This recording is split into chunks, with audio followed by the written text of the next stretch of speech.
Hey guys, it's been a long time since I've done one of these, about 2 weeks I think, and it's good to be talking to you again. I wanted to talk to you about exploring spirit, and this has come up for me in these last 2 weeks that I've kind of been on a little hiatus and not around as far as the internet and blogging and all that stuff, and it has really been time for me to learn more about spirit than I actually knew before. And what I want to say is that we all have things that we really resonate with. So, for instance, for me, that's Course in Miracles. I talk about it a lot. I teach about it a lot. And there's other ways that I connect as well to spirit. Well, these last couple of weeks, I had a lot of lessons in spirit, really teaching me how spirit is connected to everything. So, as much as I resonate with certain things more than others, it's not limited to those things. My spirit is not restricted to only connecting with those things.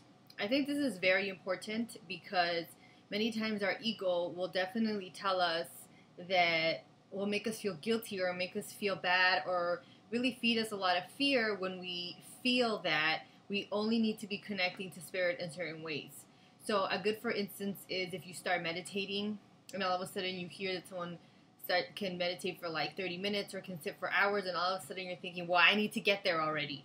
And it's really not like that. It's really about being in the moment. And if you're meditating for 2 minutes, who cares? You're meditating for 2 minutes. Or say you start praying, and at first, you pray your own little way, and then you hear about how you're supposed to pray, and then you start trying to pray that way, but it doesn't really work for you.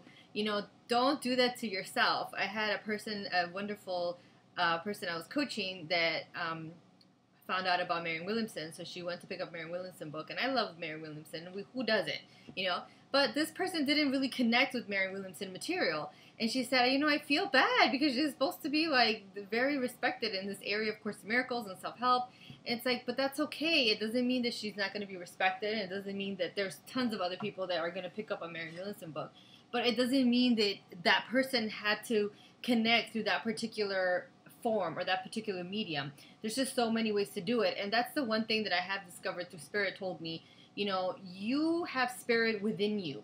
It's not something you need to work at. It will just be there for you when you choose to connect to it. How you choose to connect with it is going to look different every way. And sure, there are going to be some things you're going to do daily, like prayer and meditation I do daily. There's certain practices I do daily. But it's not the end all of everything. So there's still going to be so many other, like a plethora of ways that you can really connect to spirit and discover and explore the spirit within you. Another thing that came up is I was reading Eat, Pray, Love, and I know I'm kind of behind on the Eat, Pray, Love bandwagon, but I've seen the movie, but I never read the book. And I had been resisting it for a while, and I finally picked it up. And another thing through that book that I really learned was this amazing thing that, spirit expresses itself through you as you. And Elizabeth Gilbert calls it God. She says God expresses himself through you as you. So even though we think we have to go out looking for things that are going to help us connect, first we connect in here, and then from in here come all these beautiful people or different tools that help us sustain that connection and help us explore. But I say get very experimental with the way you explore spirit. So of course, keep the same things that you resonate with, but then get adventurous and start stepping out of your comfort zone. So for instance, like I said, I picked up Eat, Pray, Love. Now I'm reading Mama Gina's School of Womanly Arts. I think that's the book. It's a pink book. It's all about this feminine power, and she talks about a lot of things in there. And I'm like, okay, I'm gonna give this a try. Some things to me are really out of the box, but I'm willing to give it a try. I want to see how can I connect with this differently. Can I connect with it through this feminine energy? Can I also connect with it through this little journey that Elizabeth Gilbert took? I mean, it's just beautiful to know that it's everywhere. You can connect with it with everything.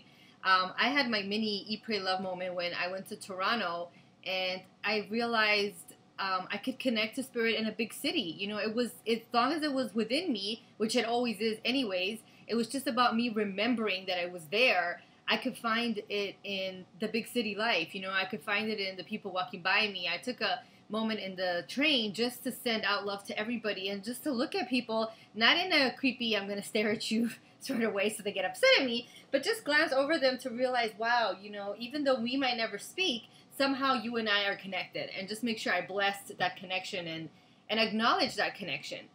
And through food, you know, I was with my family. I got to eat so much yummy food. I was so happy about that.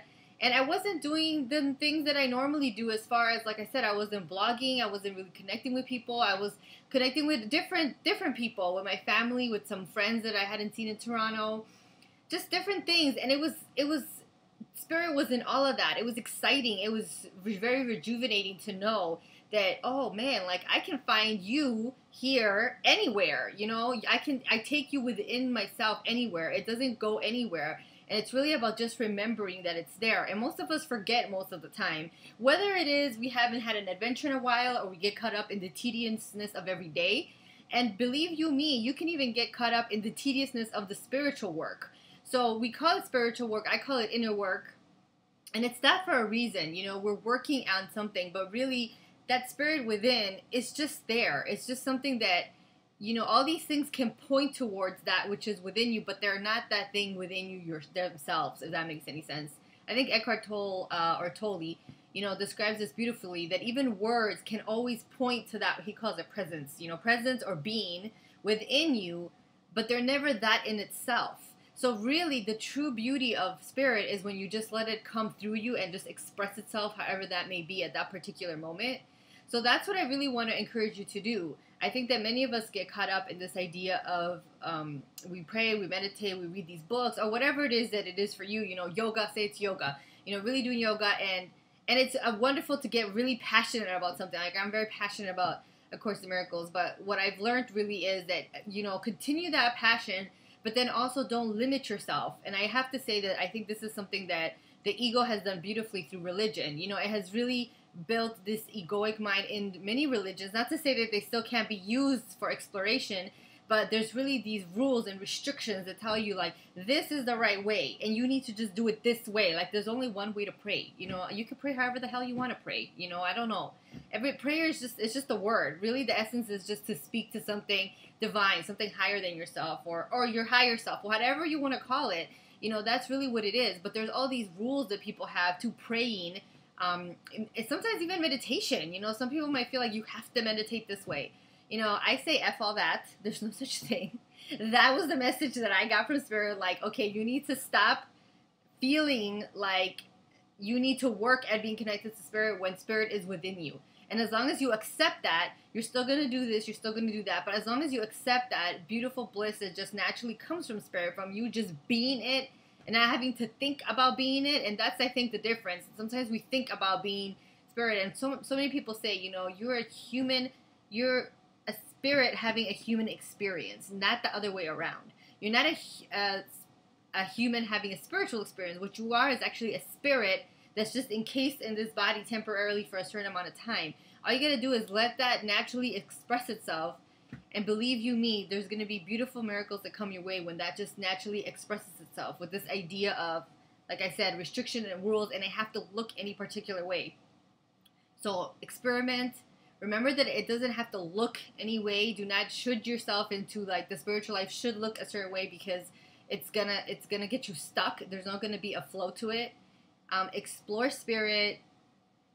Gabrielle Bernstein's book, Spirit Junkies, coming out, so you probably want to read that, because that's totally about being, I guess, addicted to Spirit, just loving the feel and the energy of Spirit, and just knowing that it's there. So I hope you have a wonderful rest of the week, and see you soon. Bye.